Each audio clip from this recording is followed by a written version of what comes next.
Pinter dia. Ini harus diselamatkan dong kayak gini. Kalau Enggak, aku udah bilang ke Esi, aku di Melabuh bang sekarang bang kan, nggak bisa aku pindah. Enggak. Nggak ada lagi sekarang batas Nggak ada, administrasi. nggak ada. Apa itu administrasi? Kecil kali itu kalau alasannya cuma itu. Enggak bang, mulai dari sini dong, di balai dulu. Ya enggak, dari konsepsi besar Aceh Sago. Kalau aku kan ngomongnya sebagai apa orang jalan-jalan ya, jadi nggak terlalu banyak yang aku tahu kan. Iya.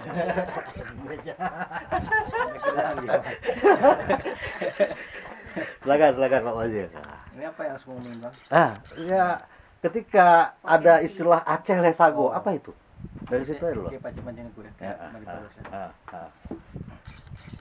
Oke, apa ya, Aceh Sago sebenarnya menjadi brand Aceh ya, Aceh yang kalau kita rujuk dari bukunya Snok ya, Hagronya dan Muhammad Said, Aceh Sepanjang Abad, itu kan dimulai ketika struktur pemerintah Aceh sudah dikuasai oleh sultanah ya. Jadi dalam adat Kanun Kuta Alam misalnya, itu baru nampak bagaimana rekonstruksi struktur kawasan Aceh Sago. Jadi Aceh Sago itu merujuk pada jumlah mukim yang ada dalam kawasan Kerajaan Darussalam. Ya, ada mukim 22, mukim 25 dan mukim 26 ya. Mukim 22 itu meliputi dari Montasi, kemudian Endapuri, Selimem sampai ke Padang Tiji di PD sekarang. Itu disebut dengan mukim 22. Kemudian mukim 25 itu mukim yang dalam bahasa Sunda disebut mukim baru. Ini mukim 22 mukim Kenong karena dia ke atas. Ini mukim 25 itu kawasan Hunga, Lamham dan macam. Kemudian ada mukim 26 itu kawasan Kumraya yang disebut Indra Purwa ya. Indra Purwa mukim 25. Jadi memang Aceh Sago itu kawasan yang disusun oleh sudut-sudut mukim. Jadi ini merujuk pada misalnya mukim 22 mukim, dan itu juga mengakumulasi secara keagamaan. Dulu kan orang Aceh itu setiap mukim punya beberapa kampung, dan mukim itu bukan hanya kawasan teritori kekuasaan, tapi juga keagamaan. Satu mukim satu masjid. Jadi untuk mengontrol itu dibuat permenasah per kampung.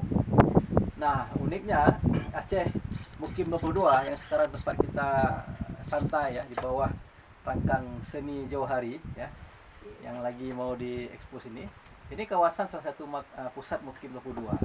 Mukim 22 itu asiknya karena dia punya banyak jejak sejarah ya, dan dia menjadi basis perlawanan Aceh melawan Belanda. Kita tahu bahwa perlawanan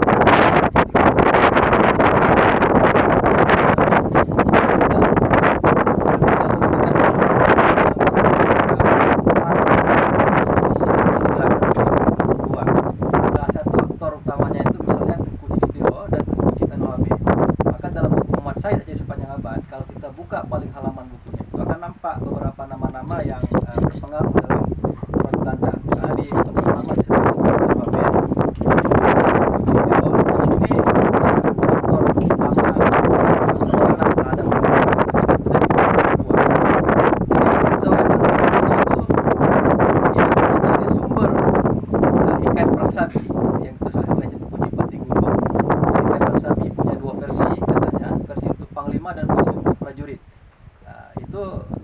dari naskah-naskah yang ada diproduksi di Tanah Habay sekarang.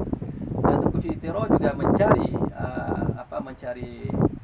sokongan ya, sokongan dari yang bersifat moral ya, dan juga material. Material di sini bukan hanya perang tapi prajurit itu di Tanah Habay. Artinya Tanah Habay itu berada di pusat mukim 22, dan dia juga salah seorang ulama Tanah Habay itu. Para ulama Tanah Habay itu dulu diangkat sebagai Qadhi Rabbul Jalil, artinya Qadhi yang kemudian mengontrol praktek-praktek agamaan di Mukim 22. Dan di Mukim 22 juga ada situs yang diduga sangat tua, itu Masjid Indapuri ya. Ini ada dua pandangan. Pandangan pertama menganggap ini candi dulunya. Jadi itu karena pengaruh difusi Hindu. Tapi pandangan berikutnya ini bukan candi, memang masjid.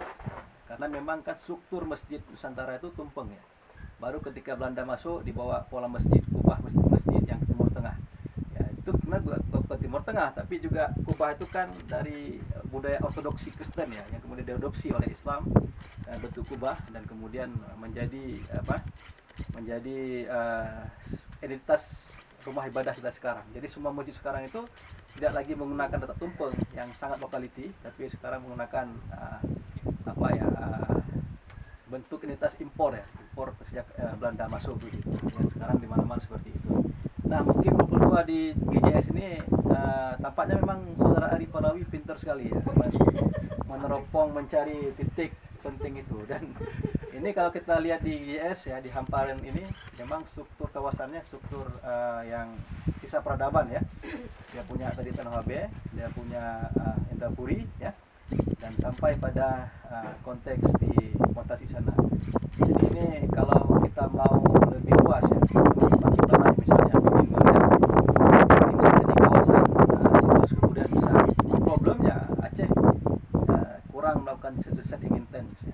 Seperti tadi kata KS Irmaliza, kenapa Jambi bisa bangun situs besar Muara Jambi? Ya karena ada penelitian-penelitian itu. Ya Aceh kan kekurangan di riset. Ya, sekarang juga cerita Islam pertama di Aceh terancam gitu. Terancam karena kemudian muncul beberapa pertemuan-pertemuan baru di Barus ya. Terakhir di Sulawesi gitu. Kita dulu sempat diklaim di Perla, di Paseh, tapi kemudian juga tidak lanjutkan risetnya. Maka upaya untuk mengembalikan situs Mukim 22 sebagai kawasan konservasi budaya misalnya, kawasan kebudayaan ya. Apalagi memang praktek-prakteknya itu masih tersisa. Misalnya di kawasan Selimum, Tanah Habe itu orang-orang Keling disebut dengan orang-orang dagang dulunya. Jadi makna dagang itu orang Keling ya. Itu ada orang Selimum, orang-orang Keling disebut dengan dagang Gejret. Gejret itu mengarah pada Gujarat India. Jadi hidup di Selimum, tapi mereka menjadi kelompok yang minoritas ya. Dan dalam relasi sosial mereka ditempatkan sebagai strata kaum rendahan. Tetapi ketika Maulid di Aceh, Kenduri, dagang Gejret ini masak kuliner enak sekali dulu. Jadi orang-orang timur itu paling suka makan di hidangan orang dagang Gejret. Meskipun secara sosial mereka tidak menginginkan orang-orang dagang Gejret ini. Kemudian di kawasan Lam Teba misalnya, kalau kita masuk ke dalam, yang sangat familiar dengan ganjanya, ya, yang memang pusat ganja terbaik ya di Nusantara, itu ternyata memang juga menyimpan kebudayaan. Dulu di Aceh ada misalnya situs makam Raja Rajin, itu dimakamkan di kawasan Makassar sana. Tradisi orang jerat misalnya, dalam Teba itu setiap tahun ada mukim datang ke makam, mereka melaksanakan ritual. Misalnya ada kawasan Tengku di Kemeru misalnya, ada Tengku di Lamcot. Itu para orang-orang Lam Teba itu satu mukim itu pasti setiap tahun mengadakan kunduri besar-besaran untuk mengenang kisah sejarah ini. Dan Maulid yang diadakan dalam Teba per mukim itu uniknya kalau kita datang setiap tahun. Dulu kan rumah Aceh seperti ini. Jadi satu kampung sama dengan Maulid dalam Teba itu punya 8 kampung, 7 mukim, 7 kampung dah hadir. Dan itu mementaskan zikir Maulidnya yang cukup heroik, yang cukup cukup menggairahkan ya, karena memang zikir Aceh itu kan punya semangat. Itu dimainkan di bawah rumah-rumah Aceh. Jadi kemudian kontribusi seluruh orang kampung untuk membantu itu sangat luar biasa. Dan salah satu zikir Maulid terbaik itu ada di kawasan Lam Teba itu. Dengan sampai sekarang dengan ciri khas kuah belangung dia tidak pakai nangka, tidak pakai buah pisang, tapi dia pakai batang pisang. Batang pisang yang dilingkupkan. Kuah belangung itu varian.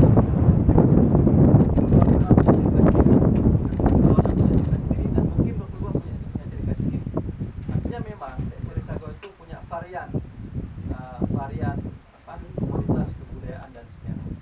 Jadi itu Bang Ayem yang bisa saya sampaikan. Terima kasih atas pembajakan ini. Ya, silakan pertanyaan. saya merangkap moderator. Sekeren itu loh ya. Enggak. Sekeren itu loh.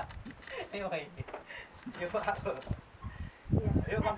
Esi ada yang hasil bacaan bukan Nggak apa-apa, lanjut aja. hasil bacaan kemarin ini Ya. kan tentang wilayah 22 mukim. Oke. Kalau Lubuk Tukun itu kan nggak ada di kebun. Iya. Apakah dia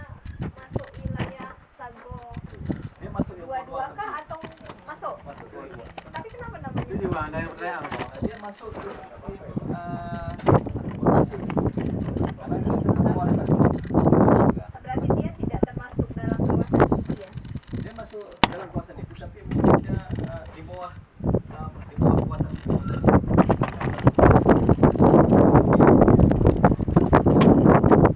Benar ya, dua-dua ya.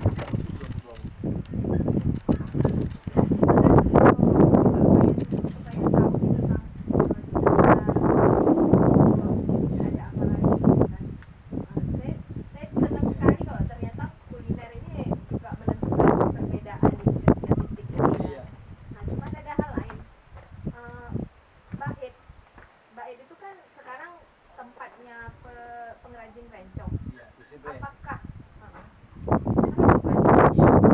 Nah, apakah dulu memang tempatnya pada besi yang dievakuasi? Karena kan tadi disebutkan ini wilayah pertahanan juga kan? Iya.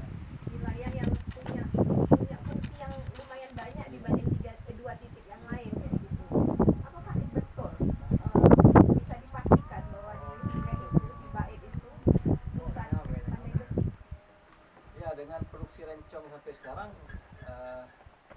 diduga kuat. Bait itu kan bait dalam bahasa Arab, jauh. Jadi orang-orang Sibre itu mengenalkan karena memang ada orang-orang jauh dulu yang kesini.